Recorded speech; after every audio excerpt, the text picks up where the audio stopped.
Gracias. Y ahora pues ya se usa, ¿verdad?, el iPhone y el iPad. Y hay muchos que pues ya ni la Biblia traen el domingo porque ya con su iPad, ¿no? Pero yo siempre les digo, no hay como tenerla así para abrirla, para apuntar, para hacer notas, en fin, ¿verdad? No hay como tener la palabra de Dios aquí. Y pues ya en el avión y todo, pues sí, todo el mundo trae su app ya de la Biblia. Yo traigo 3, 4 versiones de la Biblia para poder estudiarla, pero no hay como ya para estudiarla y oírla y predicarla, tener aquí el libro bien abierto. Muy bien. Abran sus Biblias en el capítulo 8 del libro de Daniel y vamos a comenzar a desarrollar esta conferencia sumamente interesante acerca de un personaje tan controvertido desde hace muchos años, llamado en la Biblia el Anticristo. Y en el capítulo 8 del libro de Daniel, porque es uno de los libros junto con el Apocalipsis que más menciona y detalla el carácter del Anticristo, nos damos cuenta por qué el mundo ahorita está como está. Vamos a ver el versículo 23 en adelante para que más o menos tengan ustedes una idea. Y no es una coincidencia que desde 1946 hayan comenzado a aparecer objetos voladores no identificados, conocidos como los famosos ovnis. No es tampoco coincidencia que han pasado casi 5.500 años de historia y la ciencia, astrofísicos, ingenieros, hidráulicos, arqueólogos, geólogos, no han podido determinar quién construyó las pirámides de Egipto, quién hizo las ruinas de Stonehenge en Inglaterra, las de Machu Picchu en Perú, los círculos grandísimos que están arriba del mar de Galilea, en el norte de Israel, que solamente desde un avión lo puedes ver, y son piedras de más de 100 toneladas formadas en círculos, apuntando todas hacia los signos del zodíaco y hacia los 4 puntos cardinales del mundo. Hasta ahorita los geólogos y los sociólogos no han podido entender la civilización maya, la misteriosa civilización maya que apareció y desapareció. No saben cómo, no saben por qué, pero ¿cómo es posible que los mayas hace 3.500, 4.000 años, sin telescopio, sin calculadora, sin computadora, hayan podido calcular el año de 365 días, el año lunar, y haber podido tener las investigaciones astronómicas que hasta que Galileo Galilei, 1620-25 más o menos, comenzó a hacer experimentos con los primeros telescopios, los mayas hayan podido tener conocimientos avanzadísimos, cuando la mayor parte de los historiadores dicen que venimos del hombre de Cromañón, del hombre de Pekín, del hombre de Neandertal, que venimos de los changos y que venimos evolucionando, cuando estas evidencias históricas nos demuestran que hace 4.000 años, 4.500 años, eran muchísimo más inteligentes que nosotros. Entonces, o hace 4.000 años o 5.000 años el mundo estaba en la agricultura, cuando ni tractores tenían, y ya estamos hablando de que tenían conocimientos astrofísicos y astronómicos, arquitectónicos, con qué sierras cortaron las piedras de 200 toneladas, cómo los amontonaron en la pirámide de Giza, en el Cairo, en Egipto, con qué sierras de esmeril pueden haber tenido ese avanzado conocimiento para haber hecho lo que hacen, y han hecho cientos de experimentos para tratar de imitar o descubrir por qué las hicieron, y hasta este momento nadie lo ha podido saber. Pero cuando abrimos este libro, nos damos cuenta que mientras más nos acercamos al final de la consumación de la historia humana, más luz el Espíritu Santo nos va a revelar acerca de lo que ya está aquí escrito, pero no lo podíamos entender. Les voy a dar un ejemplo para que puedan ustedes comprender lo que trato de decirles. Hace 2.600 años el libro de Daniel, que es el que vamos a ver ahorita rápidamente, le dice Dios a Daniel en el capítulo 12, versículo 4, en los últimos tiempos el conocimiento aumentará. Pero fíjense lo que le dice Dios a Daniel. Sella, sellar es poner un candado.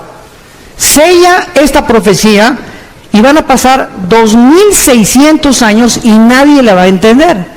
¿Por qué? Porque es hasta los últimos tiempos. Entonces, todos estos siglos que han pasado, podían venir la gente, los teólogos y los escatólogos a Daniel y Apocalipsis, y pues no, pues es una confusión tremenda, y yo conozco cantidad de pastores que todavía me dicen que tienen miedo de predicar el Apocalipsis porque todavía no lo entienden y cronológicamente no lo han podido ordenar para poder desarrollarlo y enseñarlo. Esto es increíble. Pero cuando venimos a la Biblia y de veras tenemos la paciencia y la vida, quiero decirles algo, es muy importante para entender la Biblia ser puros sexualmente. Esto es la primerísima condición, la pureza del corazón. Nuestra vida tiene que estar limpia por dentro, nuestra alma, para que el Espíritu Santo no tenga ningún estorbo en revelar a mi mente y yo no tenga imágenes de pornografía, ni estar pensando con otra mujer que no es mi esposa, etcétera, etcétera. El Espíritu Santo es más sensible que una paloma, por eso le compara con una paloma. Y Él sabe cuando tú ves a una mujer que no es tu esposa, cuando te aprovechas con tu novio o con tu novia, y todas estas cosas molestan a Dios, porque es un Dios santo. Pero a eso sí, ¿verdad? Cuando se trata, a ver, explíqueme la predestinación, y explíqueme esto, ¿y por qué no entiendo estas cosas? ¿Y sabes por qué? Por tu vida sucia. Porque cuando comiences a limpiar tu vida y a tomar en serio a Dios, no te imaginas de qué forma se va a ampliar tu capacidad de percepción y de discernimiento espiritual para que entiendas las cosas profundas de Dios. En uno de los salmos dice la Biblia: al pueblo Dios le dio a conocer sus obras, a Moisés sus caminos. Qué tremendo está esto. O sea, el pueblo vio cómo cayó agua en el desierto, cómo cayeron codornices, cómo pudieron ser sostenidos en un desierto sin nada, y lo único que el pueblo quería era ver milagros, milagros, milagros, milagros. Pero durante 40 años el pueblo en el desierto nunca tuvo el conocimiento de los caminos de Dios. ¿Por qué Dios hace lo que hace? Y esta es la razón también por la cual muchos cristianos se desaniman y se frustran. Es que no me ha funcionado el cristianismo y Dios no me ha contestado mis oraciones. Y la raíz de todos los problemas es el pecado. Nuestra vida sucia, nuestra vida que no está limpia delante de Dios, las tranzas, la deshonestidad, la falta de integridad, en todas estas áreas tenemos que tener muchísimo cuidado para que podamos dejar la libertad al Espíritu Santo y Él pueda ampliar nuestro entendimiento. Y en esta generación, como dice Daniel 12, los entendidos entenderán. Y dicen los salmos, ¿verdad? Dichoso el hombre que guarda los mandamientos de Dios, porque entenderá el temor de Dios.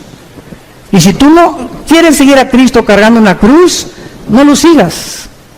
Y si no quieres negarte a ti mismo, te va a costar más trabajo. El otro día tuvimos un caso, mi esposa y yo, de una pareja, que él va a una iglesia y la esposa va a otra iglesia. Pero la esposa es la directora de la escuela, es la directora de la femenil de la otra iglesia, pero no quiere ir a la otra iglesia de su esposo. Pero es directora de la femenil y ella dice que quiere seguir a Cristo, pero sin una cruz, porque la Biblia dice que la esposa debe seguir al marido. Entonces, ella si es cristiana debe entender algo. Una cruz es seguir a Cristo haciendo sacrificios.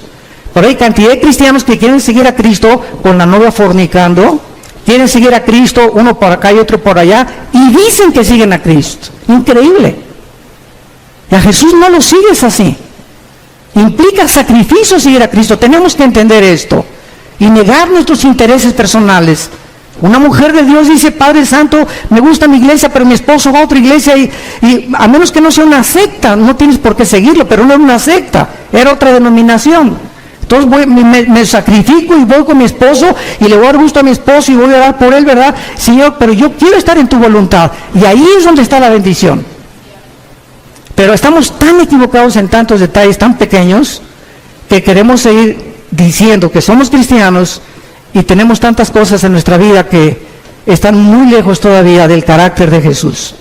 Acuérdense que cuando lleguemos al cielo, Dios nos va a preguntar, pues ¿cuántas almas ganaste? Bueno, 5 millones de almas. ¿Cuántas iglesias hiciste? Tuve 600, di cobertura, 800 iglesias. Todas estas cosas que hagamos, a Dios, ¿qué le van a sorprender? A Dios, ¿qué le van a poder decir, verdad? Caray, te felicito, mi hijo, al llegar al cielo. Solo una pregunta va a haber para todos nosotros. Una sola pregunta. ¿Cuánto te pareces a Jesús? ¿Cuánto nos parecemos a Jesús? Dios está formando el carácter de Jesús en nosotros. Dice Romanos 8 que estamos siendo conformados a la imagen del Hijo. A Dios no le impacta lo que hagamos, sino lo que somos. Hay misioneros que yo conozco y pastores que tienen, en toda su vida ganaron 4, 5, 6 almas, o tuvieron discípulos como el que nos guió a mi hermano Alejandro y a mí, un misionero norteamericano bautista, que nos ganó para Cristo, y ganó solamente a 7 personas. Él oró por 7 discípulos. Vino a México y le dijo, Señor, dame 7 discípulos en México, en la Ciudad de México. Y mi hermano y yo fuimos de los privilegiados de estar con este hombre de Dios. Y él se murió y nada más ganó a 7 discípulos. Y los 7 discípulos somos los 7 cristianos ganadores de almas y estamos en el ministerio de Cristo. Cuando lleguemos al cielo, todo el fruto que podamos nosotros tener va a ser para Él. Pero Él supo lo que es servir a Dios. Entonces no se trata también de tener grandes multitudes y grandes aquí, cosas por acá, porque ahorita lo que más llama la atención, ahorita se trata de hacer discípulos. Yo te pregunto a ti que eres cristiano, desde que tú te convertiste, ¿a cuántas almas has ganado para Jesús? Nadie levante la mano. ¿A quiénes les has hablado desde que te convertiste de Jesús? ¿Tienes alguien en tu casa, tu hija, tu hijo, tu primo, tu mamá, a quien estés discipulando? ¿A quien le compartas lo que aprendes los domingos en la iglesia o en los seminarios? ¿O todo para acá, todo para acá, todo para acá y nada para allá? Y lo que Dios nos da es para bendecir.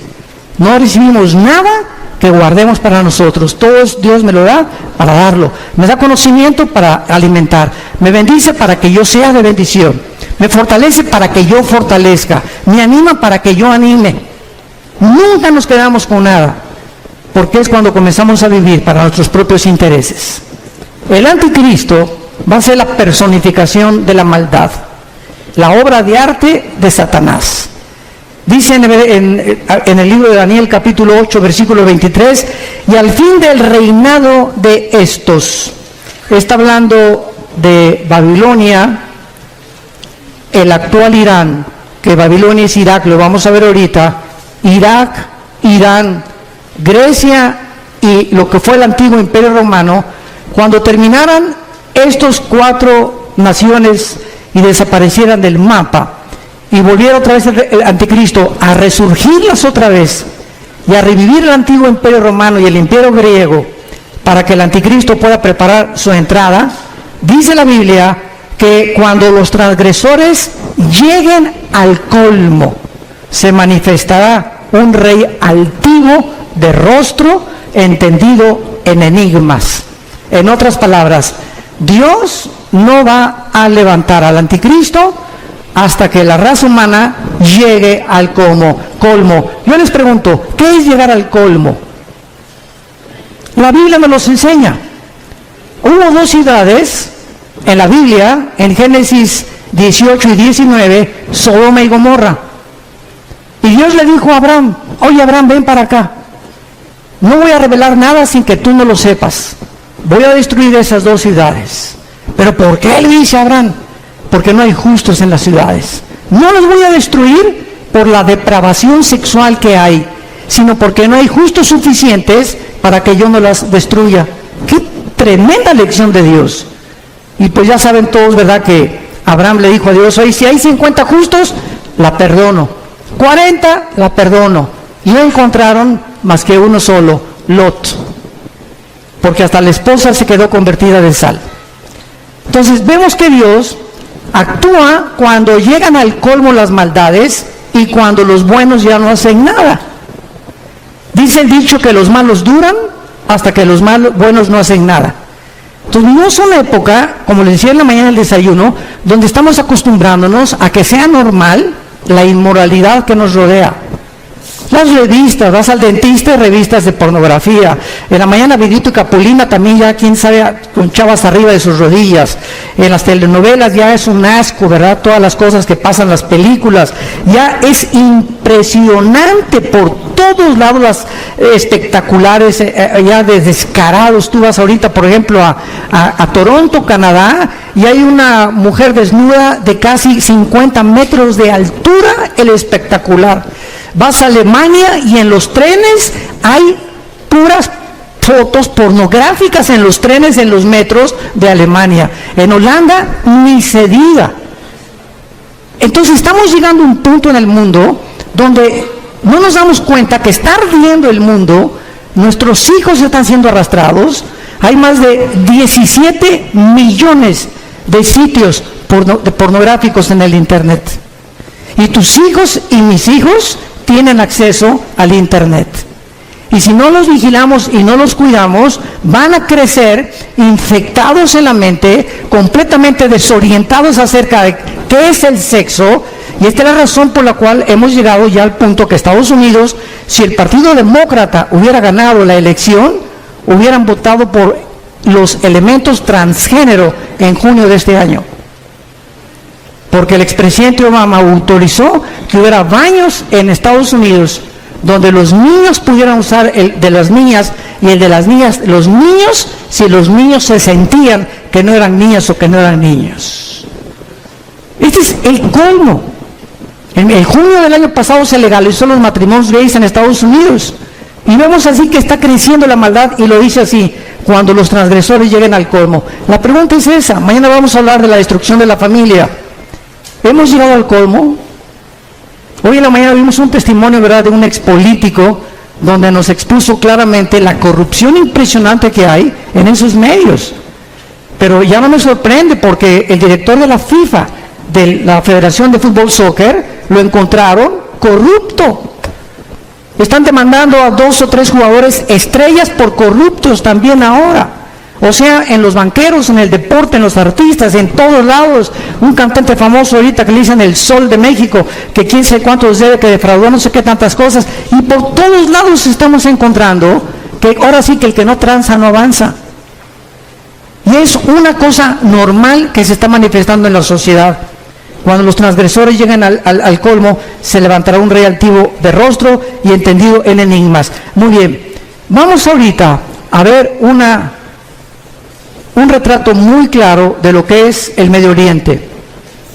¿Saben ustedes en qué parte del mundo se encontraba el huerto del Edén?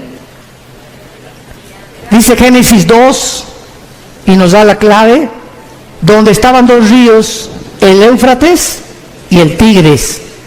El río Tigris nace en Turquía y recorre todo el Medio Oriente, son como más de 2.000 kilómetros, y desemboca en el Golfo Pérsico. Y es en esa área geográfica, entre el río Tigris y el río Éufrates, donde se encuentran las 2 naciones, ahorita en el siglo XXI, donde nació la civilización y donde se encuentra la olla hirviendo y el conflicto que va a desembocar en la Tercera Guerra Mundial, que hablaré en la otra conferencia de esto.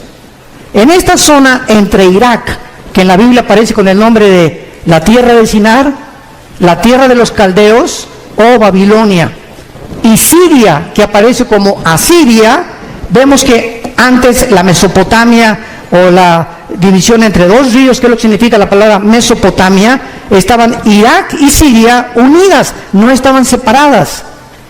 Líbano, Jordania, Irak, Egipto, hasta 1930, cuando sacaron los ingleses a los otomanos turcos, que gobernaron casi 500 años el Medio Oriente. Los ingleses lo sacaron, y cuando los ingleses repartieron el Medio Oriente y le dijeron a los judíos: ustedes en ese pedacito, ustedes en Saudi Arabia, ustedes aquí, ustedes allá, Francia e Inglaterra repartieron casi todo el Medio Oriente, y se formó el Medio Oriente tal como lo encontramos nosotros. Y si el Medio Oriente no se hubiera repartido en la forma en la que se encuentra, estas profecías no se hubieran cumplido. Entonces es increíble cómo la providencia divina en la historia se va manifestando en los caminos de Dios, y cuando estamos atentos a lo que la Biblia dice, descubrimos que nos encontramos verdaderamente, como lo vamos a demostrar, en la última generación. Hemos llegado al final de la historia humana, damas y caballeros. Prepárate para encontrarte con tu Dios, porque se viene sobre el mundo como tú no te imaginas. Así las cosas, así se van a venir. Y dichosos y felices aquellos que no están en glotonería, ni en los placeres de la vida, ¿verdad? Y que han tomado en serio a Dios, que se han santificado, que se han limpiados, porque de ellos es el reino de los cielos. Entonces, la zona de Irak fue donde el huerto del Edén estuvo. Génesis 2, del 2 al 10. Fue en Irak donde se encontraba Satanás cuando Dios puso el huerto del Edén. ¿Y de qué tamaño creen ustedes que es el huerto del Edén? ¿Se han preguntado? Tendría 10 kilómetros cuadrados, 1 hectárea, 4,000 metros cuadrados. ¿Qué tan grande es el huerto del Edén? Bueno, el huerto del Edén no era más que una pequeña zona geográfica en el Medio Oriente, lo que es ahorita Irak y Siria, y la demás parte de la tierra estaba despoblada. Pero ya los ángeles caídos estaban en el planeta Tierra, junto con Satanás, cuando Dios colocó a la primer pareja en el huerto del Edén. Y cuando Dios crea a Adán y Eva, las flores no tenían espinas, los leones no mordían, no había veneno en los alacranes, ni tampoco en las víboras, no había tormentas, no había tsunamis, no había nada de lo que nosotros estamos experimentando siglos después. Cuando Adán y Eva peca, esto es muy importante, cuando Adán y Eva peca, Dios había asociado la creación a ellos. Si ellos permanecían en comunión con Dios, Dios bendecía la creación. Pero si ellos pecaban, escuchen esto, cuando pecaron, su genoma fue alterado. No sé cuántos sepan lo que es el genoma. Fue el proyecto con el cual terminó el siglo XX el presidente Clinton y el doctor Collins, que es la investigación del ADN o del ácido desoxirribonucleico que se encuentra en cada una de las células. Y en los millones de células que tenemos un software, para que me entiendan, en el siglo XXI, tenemos un software, tenemos un código genético de información inteligente. Y en cada célula de mi cuerpo se encuentra toda la información de cómo soy, de cómo eres, tu tamaño de estatura, tu pelo, tus ojos. Venimos heredando desde Adán, los hombres el cromosoma Y, que las mujeres no lo tienen. Las mujeres tienen cromosoma XX, nosotros tenemos cromosomas XY. Y esta es la razón por la cual hasta 1860, cuando Gregorio Mendel descubre las leyes de la herencia, que entiende por qué José no podía meterse con María para que naciera el Hijo de Dios. Pasaron 2000 años. ¿Por qué José no tuvo relaciones con María para que naciera Cristo como tú y como yo? Pero se descubren las leyes de la herencia. 1954 el doctor Crick y el doctor Watson descubren la hélice del ADN. El siglo XX termina con el descubrimiento más grande científico de la historia, el proyecto del genoma humano, donde dice el presidente Clinton en la Casa Blanca, hemos entrado por primera vez a descubrir el libro de la vida. Y desde que el hombre comienza a introducirse en el ADN y a investigar el ADN, que es lo que determina nuestra genética de cada uno de nosotros, descubre la mayor parte de los científicos ateos que era imposible que viniéramos de Chita. Que la mentira y el fraude intelectual más grande del siglo XX, darwiniano, como decía el ministro de propaganda de Adolfo Hitler, Joseph Goebbels, cuando una mentira se predica 10 años, 100 años, se acaba aceptando como una verdad. Entonces comienza el siglo XXI y cantidad de científicos ahorita ateos, que estamos viéndolos en internet, se están convirtiendo porque el ADN niega que el ADN de un mamut sea igual al de un camello o al de un rinoceronte, o el ADN del chango sea igual al del águila, o el del águila sea igual al del halcón, y cada uno de nosotros tenemos en cada especie, porque hay 4 especies: la especie humana, la especie animal, la especie de las aves y la especie de los peces. Y no venimos las 4 especies que hay, las 4 características o elementos que forman el mundo que nos rodea. Ninguno tiene el mismo ADN, como ninguno tiene las mismas huellas digitales. Increíble. Entonces comienza la ciencia a ser revolucionada y entendemos que cuando Adán y Eva pecaron, cambió la genética de la creación. Las rosas comenzaron a crecer con espinas. Los animales se comenzaron a volver feroces. Comenzó la naturaleza a volverse enemiga de nosotros, con tornados, con huracanes, con inundaciones, etcétera, etcétera. Comenzaron a propagarse todo lo que se llama la propaganda bacteriológica, los virus, los microbios que comenzaron a atacarnos, se volvieron nuestros enemigos, y todo debido al pecado humano. Por eso dice Romanos 8 que la creación gime a una esperando la redención de nosotros, porque cuando seamos redimidos nosotros, la creación regresará al huerto del Edén otra vez. Y esto es precioso, porque nosotros los cristianos que me escuchan, santos de Dios, toda esta información que les doy es la información que ahorita están buscando los científicos y no la tienen. ¿De dónde vienen los platillos voladores desde 1946? Porque cuando venga el rapto, ¿qué creen que van a decir?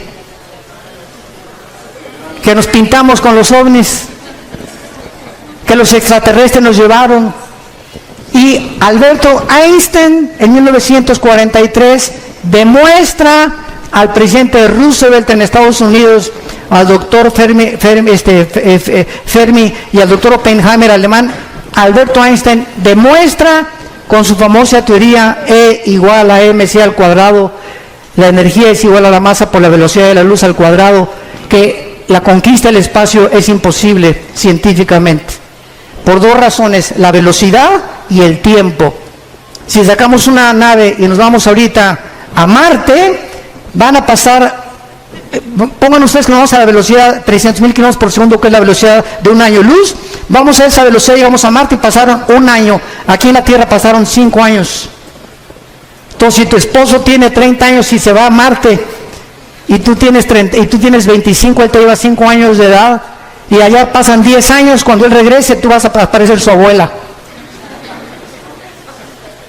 Y además ninguna nave podría ser construida jamás que pudiera evadir los millones de piedritas minúsculas que existen en el espacio, porque la destruiría a la velocidad de la luz. Así que todas esas yo le llamo marihuanadas, de que la guerra de las galaxias y por aquí, por allá, etcétera, etcétera, son los pininos y la imaginación, porque, ¿verdad? Julio Verne, Walt Disney, no se puede detener la imaginación humana. Pero ya la Biblia lo decía en Hechos 17 también, cuando Pablo les predicó a los filósofos en Atenas, que Dios hizo el cielo y la tierra y fijó los límites de habitación del ser humano.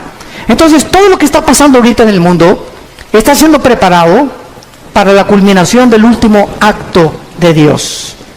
Y Dios no quiere que ni tú ni yo estemos desapercibidos y que no nos agarre como ladrón en la noche, porque vendrá así.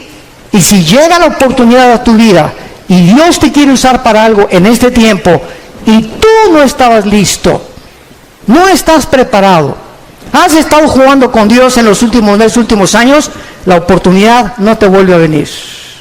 Dios no necesita a ninguno de nosotros. Nadie somos indispensables. Se brinca y Dios agarra a Pepe o agarra a Carmelita o a Lupita o a Juan, pero Dios termina su plan. Nos da el privilegio que seamos nosotros los que les sirvamos. Aprovechémonos de este privilegio. En tercer lugar, ahí fue en Irak donde cayó el ser humano. En cuarto lugar, ahí fue en Irak donde se profetizó, Génesis 3:15, la primera profecía de que el Mesías destruiría a la semilla de Satanás, y la semilla de Satanás bloquearía el nacimiento de la Virgen María, que sería Jesucristo. En quinto lugar, ahí se ilustró el primer evangelio, Génesis 3:21, cuando Dios viste al hombre. Es el primer evangelio predicado en imágenes. Es Dios el que nos cubre. Tiene que haber sangre derramada, porque sin derramamiento de sangre no hay remisión de pecados, y es Dios el que toma la iniciativa para salvarte y para salvarme. En esta área geográfica fue la primera rebelión contra Dios, la Torre de Babel, Génesis capítulo 11. En esta tierra Dios llamó a Abraham, de acuerdo a la Biblia, Irak y Siria. Apocalipsis 9, la quinta trompeta. Están atados los 4 ángeles más crueles y sanguinarios de toda la humanidad. Ahí donde está ahorita Irak y Siria, la guerra civil de Siria, y donde está el conflicto estrellando con la conflagración entre el oriente y entre el occidente. Ahí se encuentra la actividad demoníaca más grande de la historia. Ya no es el Teposteco aquí en México, ni Veracruz, ni Catemaco, Veracruz. Es ahí entre Irak y Siria, donde desde la guerra del Golfo Pérsico todo el mundo volteó sus ojos. Antes de la guerra del Golfo Pérsico, 1990-91, yo le pregunté a un grupo de estudiantes que si sabían dónde estaba Irak. ¿Saben qué me contestaron?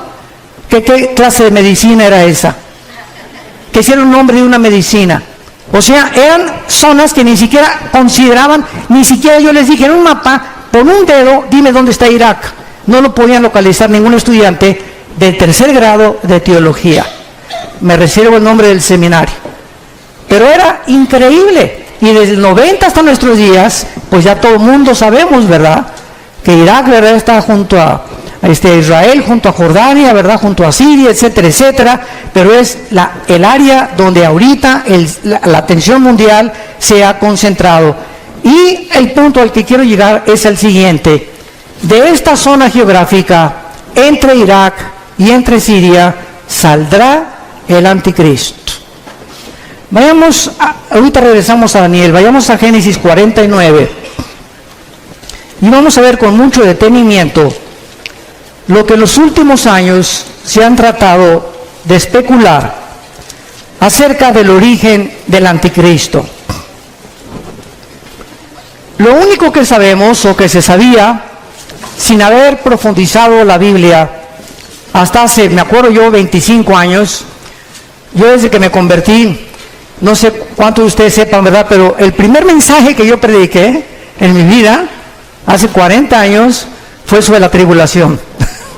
O sea, desde que comencé a predicar, Dios me trajo a la profecía y a la apologética, que es la defensa de la fe. Son las dos áreas de ramas de la teología donde me he especializado más, en la profecía y en la defensa de la fe, la apologética. Y desde que comencé a estudiar la Biblia, pues fue algo, ¿verdad?, que yo sentí que era un llamado que Dios me daba para profundizarme en la profecía. Y a través de todos estos años, pues me metí, yo he predicado 3 veces todo el libro de Apocalipsis, versículo por versículo. Lo pueden conseguir, son 100 conferencias, versículo por versículo, los 22 capítulos. Pero lo he predicado 3 veces, pero lo he grabado 3 veces, pero lo he predicado como 6 o 7 veces en toda mi vida que llevo de cristiano. Y cada vez que lo predico encuentro algo diferente. Y cada vez que predico tengo más luz. Y cada vez que predico, a la luz de los descubrimientos científicos que están sucediendo en el mundo, como lo de la genética, como el proyecto Genoma Humano, etcétera, etcétera, entiendo más por qué hace 2000 años el apóstol Juan en Apocalipsis dijo que el anticristo marcaría con el 666 a la humanidad. ¿Cómo podría ser posible si no se hubieran inventado las computadoras? ¿Cómo podíamos ser posible que en el capítulo 11 de Apocalipsis, cuando se matan a los 2 testigos, dice que todas las tribus y todas las lenguas verán al mismo tiempo el mismo evento? ¿Cómo podría ser posible si no se hubieran inventado los satélites de comunicación en los 70 del siglo pasado? Entonces todo va cobrando sentido conforme la ciencia va aumentando, y nosotros decimos, ¿verdad?, la Biblia tenía razón. Hasta que se descubre la genética, se entiende por qué María no podía tener relaciones con José. Porque si José se hubiera metido con María, el esperma Y, el cromosoma Y del varón, viene infectado desde Adán, porque nosotros transmitimos el pecado. La mujer es la receptora, nosotros traemos la semilla a los varones. Si José se mete con María, Cristo nace como naciste tú y como nací yo, en pecado. No hubiera podido pagar por nosotros. Tenía que nacer con un cromosoma que fuera el Espíritu Santo el que fertilizara el óvulo o las dos X de los cromosomas de María, para que Dios pusiera el cromosoma Y de una forma divina y el Hijo de Dios naciera hombre y naciera Dios también. Todas estas cosas las comenzamos a comprender gracias a los descubrimientos de la ciencia. Y cuando la ciencia descubre algo, la ciencia dice, la Biblia se nos adelantó. Y la Biblia es más moderna que el periódico Mañana en la Mañana. Todo lo que estamos viendo ahorita, ya la Biblia lo decía, pero pues los cristianos siguen con ricas y famosas, el Calimán, las telenovelas, peleándose, viviendo en pecado, queriendo saber cosas y teología, y me quiero ser pastor, o quiero ser misionero, o por qué no bendice Dios mi hogar, por qué no tengo dinero, por qué no prospero, etcétera, etcétera, simplemente porque hay una sola condición. La bendición para la bendición es la obediencia. No hay más, así de sencillo.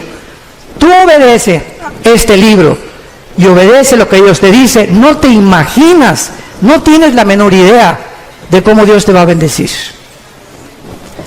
En Génesis 49, dice el versículo 16 y 17 una profecía que hizo Jacob antes de morir. Dan juzgará a su pueblo. Dan era una tribu, como una de las tribus de Israel. Será Dan serpiente junto al camino, víbora junto a la senda, que muerde los talones del caballo y hace caer hacia atrás al jinete. Muy bien, de acuerdo a esta profecía, hace 25 años, yo estuve de acuerdo también. Y de acuerdo a Daniel 11, 35 y 36, que dice que el anticristo del amor de sus padres no hará caso. Y de muchas otras que parecen que el anticristo sería judío. Resulta que comenzamos a escarbar más la Biblia. Como vayamos ahora a Isaías capítulo 10, rápidamente, Isaías 10. Y comienzan a surgir la otra línea de comprensión de que al anticristo se le llama más de 10 veces en el Antiguo Testamento el asirio. El asirio, o sea, de la región geográfica donde se encuentra ahorita ISIS, el grupo terrorista radical islámico, ISIS. Dice así en Isaías capítulo 10, versículo 5, oh Asiria, vara y bácula de furor en tu mano he puesto mi ira. Le mandaré contra una nación pérfida y sobre el pueblo de mi ira, o sea, Israel, para que quite despojos, arrebete presa, tas. Versículo 12, ojo, pero acontecerá que después que el Señor haya acabado su obra en el monte de Sión y en Jerusalén, ¿ya la acabó?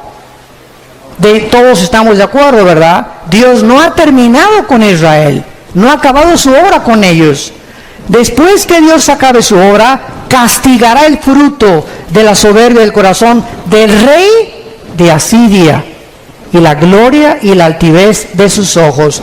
Y así ya no me da tiempo de ver todos los versículos, como en Miqueas 5, del 2 al 6, donde también se menciona al asirio viniendo contra Jerusalén en los últimos tiempos.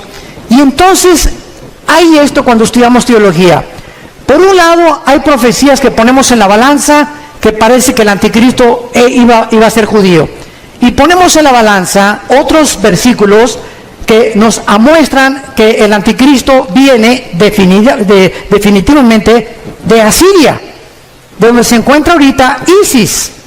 ¿Cómo podemos compaginar cuando encontramos en la Biblia que se predica la predestinación, pero también se predica la responsabilidad humana? ¿Cómo podemos entender que la salvación no se pierde y unos dicen que sí se pierde la salvación?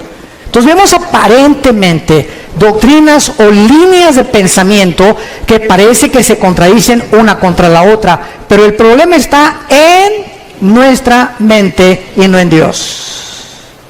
En nuestra falta de comprensión. Vean ustedes este ejemplo del anticristo. Dice la Biblia que saldrá de Dan, que será judío, y dice la Biblia que se le llama el asirio. Muy bien, ¿cuál es lo que compagina o qué escrituras unen a las dos para poder entender de dónde viene el anticristo? En el año 700 antes de Cristo, apúntalo, o sea, hace 2700 años, los asirios se llevaron cautivas a las 10 tribus de Israel. 100 años después, Nabucodonosor, en el año 585 a.C., 100 años después, vino y se llevó a las últimas 2 tribus.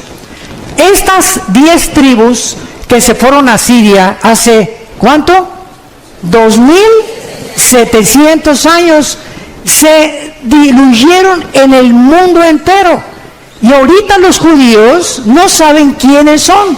Hay judíos mexicanos que a lo mejor tú eres y no lo sabes. Hay negritos, hay costarricenses, hay italianos, hay brasileños, hay españoles, hay ingleses. Están revueltos en el mundo los judíos. Y ahorita solamente hay los que creen que vienen de Leví, de la tribu de Leví, y los de Cojén, que son los sacerdotes. Pero de las 10 tribus desaparecidas es el misterio que solo Dios sabe, que los va a levantar 12,000 de cada tribu en Apocalipsis 7. Entonces, ¿cuál es la respuesta? Que el anticristo puede ser judío y al mismo tiempo ser asirio. ¿Sabían ustedes que ahora los sociólogos están llegando a corroborar que Hitler era judío? Que tenía raíces judías, tu paisano. Increíble, ¿no? Han pasado siglos y comenzamos a descubrir cosas que dices, Dios mío, a lo mejor yo no sé ni de dónde vengo, pero tenemos antecedentes de quién, a lo mejor te sientes hasta de Pancho Villa. Pero así es la genética.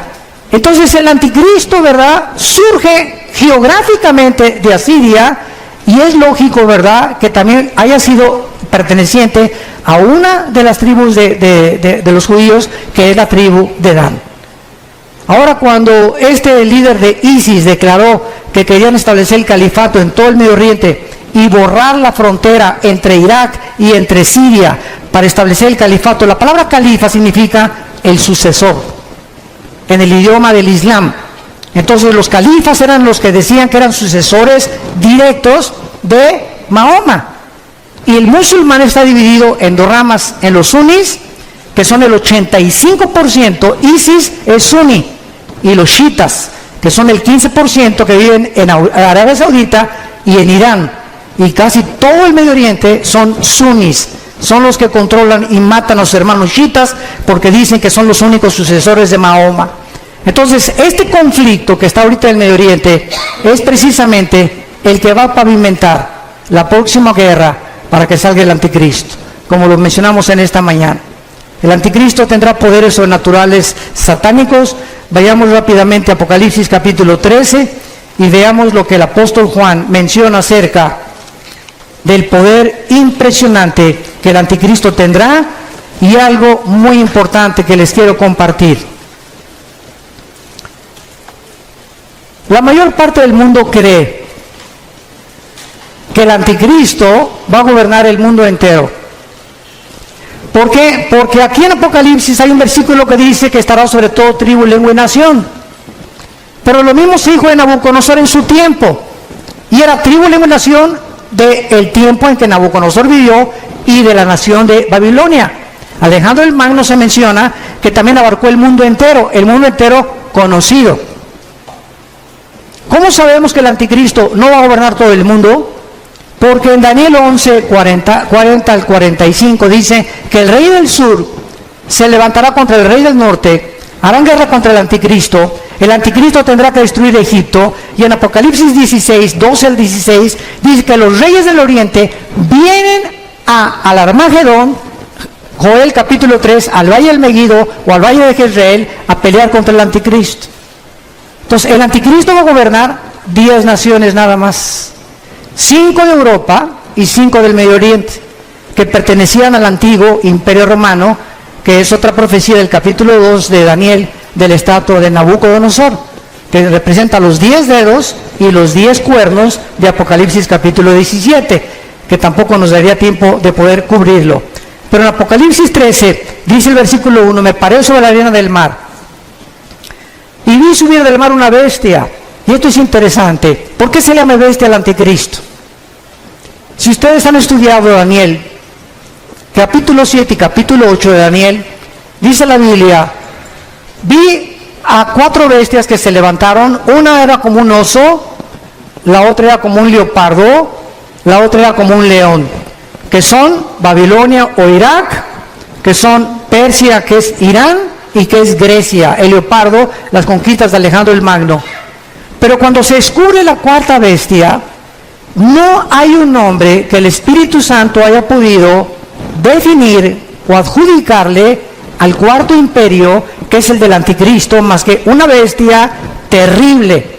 O sea, de acuerdo al Espíritu Santo, no hay una bestia tan sanguinaria, depredadora, que se pudiera utilizar como un ejemplo para poder compararlo con la ferocidad, la crueldad, el odio y el orgullo y la altivez de este hombre que será la obra maestra de Satanás. Y por eso se le llama simplemente una bestia. Y la palabra bestia en el griego, terión, es una bestia depredadora. No es un animal como un perro que es domesticado, como un caballo o como una gallina, sino que son bestias depredadoras, porque esta es la naturaleza que tendrá el anticristo. Y vean ustedes de dónde surge el anticristo, de acuerdo a Juan. Me paré sobre la arena del mar. ¿Dónde estaba Juan cuando escribió esto? En el mar Mediterráneo. De esa zona del mar Mediterráneo es donde el anticristo va a surgir, no de México, de Querétaro menos. Ni de Inglaterra, ni de Italia, ni de Alemania, ni de Brasil, ¿verdad? El anticristo va a surgir del área geográfica donde ahorita, en el siglo XXI, se encuentra Irak y Siria. De esa área en la que está a punto de estallar una guerra, una vez que esta guerra explote, él saldrá de las ruinas a tratar los tratados de paz, a ofrecer maravillas de soluciones a la pobreza, a los problemas entre los árabes y los judíos, a los problemas bancarios, a los problemas de la economía, y el mundo se quedará absorto ante la inteligencia y los poderes sobrenaturales del anticristo. Dice en el versículo 5, también se le dio una boca que hablaba grandes cosas y se le dio autoridad para actuar. ¿Cuánto? 42 meses, que equivalen a 3 años y medio. Es todo lo que el anticristo va a gobernar. Los primeros 3 años y medio de la tribulación será para consolidar su reino y su imperio, y los últimos 3 años y medio será para poder pelear y tratar a través de la fuerza y de la violencia y de comprar y de corromper a muchos reyes y gobernantes del mundo su imperio, y tratar de gobernar el petróleo en el Medio Oriente, porque debajo de Irak, de Arabia Saudita y de Irán se encuentra el 65% de las reservas petroleras del mundo entero. No nos extrañe porque el Armagedón, que es lo que vamos a hablar después de esta conferencia, la Tercera Guerra Mundial, ahí se van a juntar, porque ahí es donde está el petróleo y es el oro negro, y el que controla eso va a controlar el mundo entero también. Y dice en el versículo 17 de Apocalipsis 17, y que ninguno pudiera comprar ni vender, sino el que tuviera la marca o el número de la bestia o el número de su nombre. Aquí hay sabiduría. El que tiene entendimiento, cuente el número de la bestia, pues es número de hombre y su número es 666. ¿Saben ustedes qué es la gematría? Apúntalo, gematría. Es la rama de la teología que estudia el valor de los números en las letras hebreas y griegas. ¿Por qué Dios escogió que la Biblia fuera escrita no en totonaco? ni en maya, ni en zapoteco, ni en otomí, ¿verdad? Ni con los aucas, o ni siquiera en lenguaje español o italiano o francés. ¿Por qué Dios escogió dos idiomas, el hebreo y el griego? ¿Por qué? Dios lo que hace, lo hace con un propósito sabio siempre detrás. Porque el hebreo y el griego son los dos únicos lenguajes que cada palabra tiene un valor numérico. Por ejemplo, la famosa V de Víctor en el griego representa el 5, la X al 10, el 50 ¿cuánto? Ni sabes. La D, ¿verdad? El 50, el 1000, ¿verdad? Entonces, cada letra tiene un valor numérico, se llama la gematría. Cuando el Espíritu Santo escogió el 666, ¿saben qué significa? Porque dice aquí hay sabiduría, el que le entienda. ¿Cuál es el número de nosotros? El 6. ¿Cuál es el número de la Trinidad? El 3. 6, 6, 6 es el hombre elevado a Dios, elevado a la deidad, que es el sueño que Satanás le dijo a la mujer, serás como Dios. Entonces el anticristo es la obra maestra de un ser humano que el Satanás toma y lo eleva a la capacidad de ser un Dios, aunque no era un Dios. Por eso se le llama el 666, el hombre elevado a la deidad o a la divinidad, que es lo que Dios quiere que nosotros tengamos cuidado. No somos dioses, no somos autónomos, somos agentes morales responsables, no nos creamos a nosotros mismos y debemos nuestra obediencia al Señor. Padre, te damos gracias por tu palabra en esta tarde, por permitirnos rascar simplemente tus profecías y tener un poco más de conocimiento de tu programa y de tu plan en la historia y para los tiempos humanos. Te pedimos, Señor, que cada día que pase recordemos el consejo que le diste a Josué. Josué, hay 7 naciones delante de ti en Canaán. Y te voy a dar el secreto, Josué, para la victoria. No es con espada ni con ejército. No es con la valentía del caballo. No hay sabiduría, ni conocimiento, ni inteligencia contra Jehová. Josué, de día y de noche, medita, lee, memoriza mi palabra. Este es el secreto de la vida para poder vencer. Llena tu corazón de mi palabra, memorízala, reflexiónala, pondérala, piensa en ella de día y de noche. Y te prometo algo, Josué, todo lo que hagas va a prosperar, porque has creído lo que te he dicho.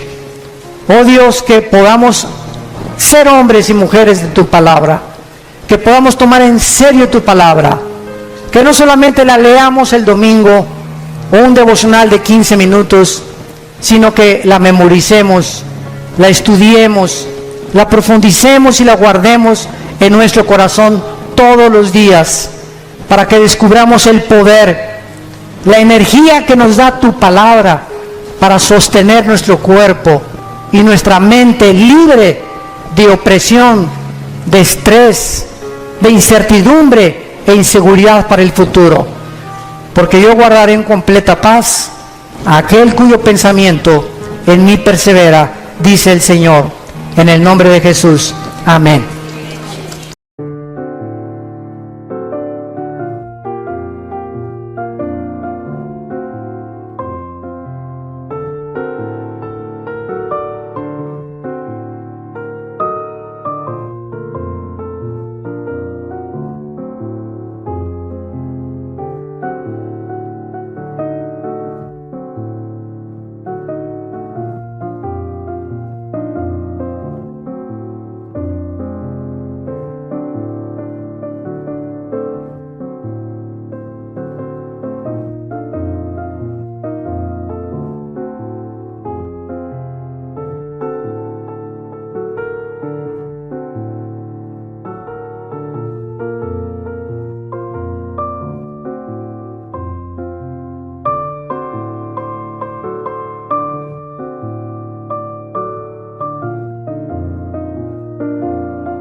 kiếp đây thôi, đâu quan tâm gì chuyện đời. Thế mà lại ngâm tương tư ông tầm bà mũi xe tơ, đêm nằm trộm nhớ mơ mơ về ai. Thì ra anh yêu rồi, từ ánh mắt nụ cười, từ đôi môi gọi mưa sao xuống lòng anh. Thì ra mê em rồi, ngày hay đêm ôm lời, chỉ nghĩ đến em thôi, đó là do anh đã yêu rồi, anh đã yêu rồi, anh đã yêu rồi. Anh đã yêu rồi, anh đã yêu rồi, anh đã yêu em mất rồi.